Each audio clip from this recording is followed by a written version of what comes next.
জামাইয়ের হাতের আম ভর্তার স্বাদই আলাদা হয়।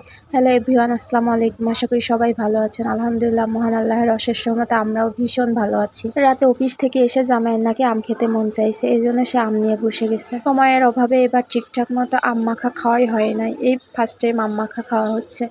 বাসা থেকে যে আম নিয়ে আসা হয়েছিল সে আমি মাখা হলে এই আমগুলো অনেক টক, খাইতেও মজা লাগে। আম এমন একটা জিনিস, আম দিয়ে যা করা হয় সব কিছুই মজা লাগে। ছোটোবেলায় কত গাছ থেকে আম পেড়ে আম গাছের নিচে বসে আম ছিলে মাখিয়ে খেয়েছি, কিন্তু এখন আর সে সময়টা নেই। কিন্তু এখন সেই জিনিসগুলো খুব মিস করি। এখন শুধু সেই মুহূর্তগুলো খালি স্মৃতি হয়েই পড়ে আছে।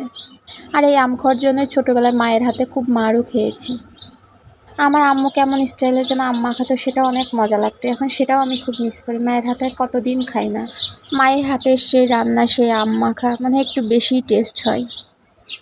কত মানুষের রান্নাই তো খেয়েছি, কিন্তু মায়ের হাতের সেই রান্নার গন্ধ আমি এখন আর পাই না।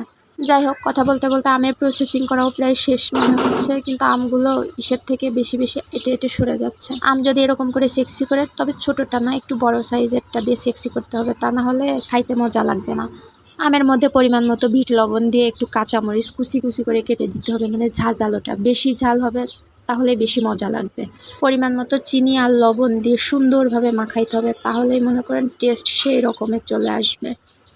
আম মাখানোর মধ্যে টক ঝাল মিষ্টি সব কিছু না থাকলে কি আম মাখা মনে হবে?